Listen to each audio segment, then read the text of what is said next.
Kama unaona hivi nini imefanya namna hiyo, unajua iko au mvua itakuja baadaye.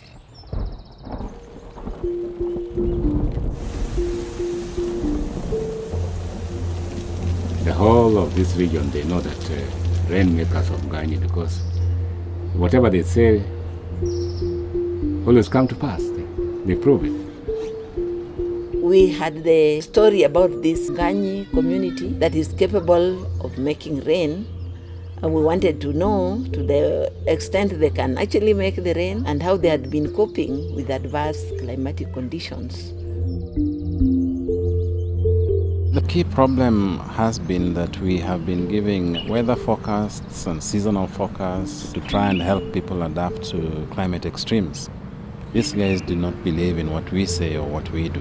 So initially we were thinking of just using them as communicators. But then we asked ourselves, are they really forecasters? Are they really meteorologists in some kind of way? Tuko na njia zingine tofauti za kupima hali ya anga. Kama vile tunatumia ndege aina kadhaa. Hasa hiyo nyumesikia ikiimba hiyo. Na kuna aina ya ants, termites pia tunasitumia. Na kuna muti, it is evergreen, yani hiyo ikipindua matawi yake, ikiangalia direction hiyo, jua mvua iko karibu, imebaki masaa fulani mvua ianze kunyesha.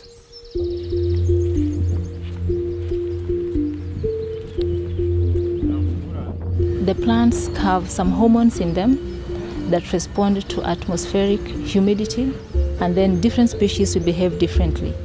The reaction of the animals, the reaction of the plants to atmospheric conditions is so sensitive that they capture it even before our instruments capture it.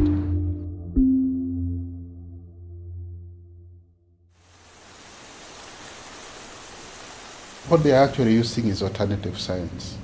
Although they are doing it in a mystical way, when somebody sees it and you see these guys are simply blowing bubbles, this is actually equivalent to a hygrometer or the humidity instrument that we use in the meteorological services.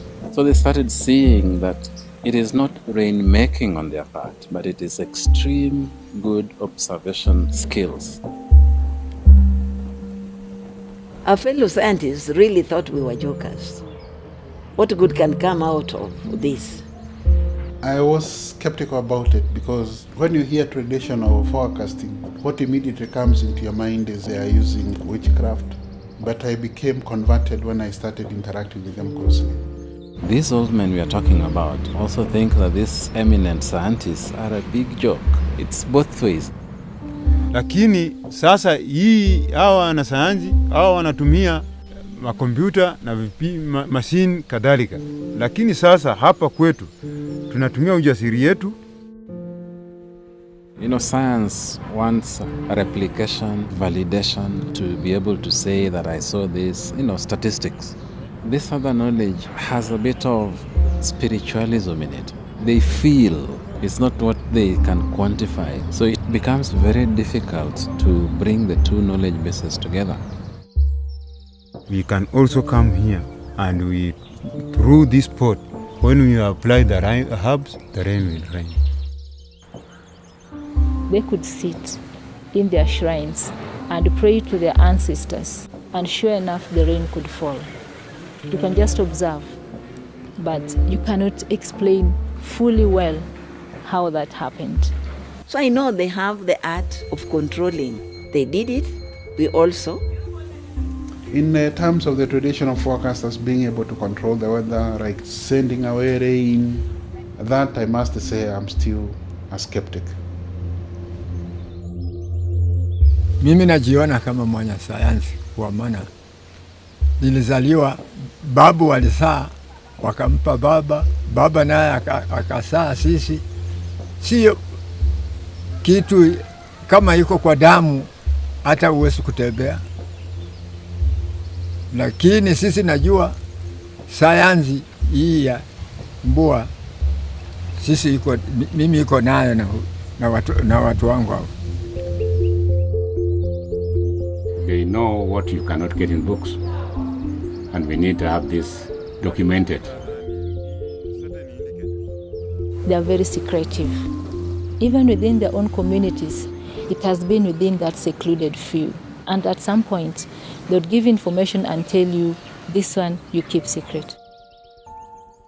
We cannot tell what types of routes do we use. That is our secret. Huh? Our IK. Our IK knowledge you can't expose because our ancestors can fight us.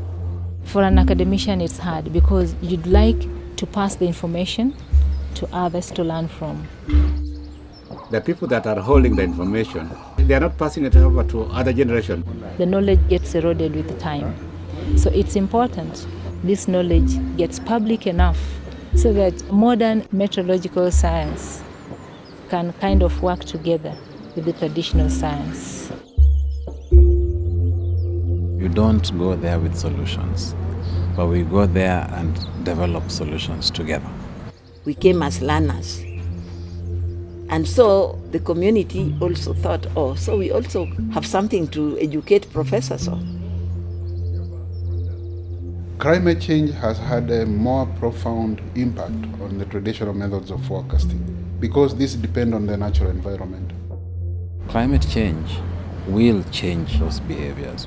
At that point, the traditional forecasting methodology will not work. For us, we are looking at measurements, and through time, we've been able to incorporate the changes in climate. So then we are saying if they now believe in us and our message is going through together, so they would still be covered.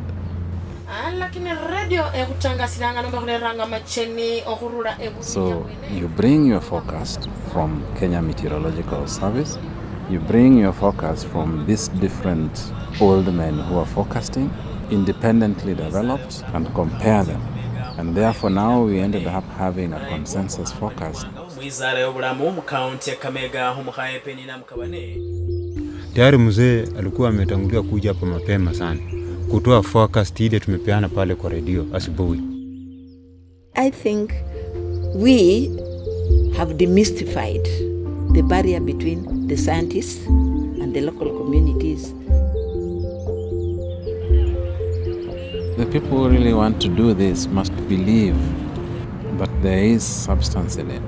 Getting involved with the community opens up your eyes. So you stop doing science for the sake of science, but looking at it as a helping tool to change lives. I believe that's what science is supposed to do.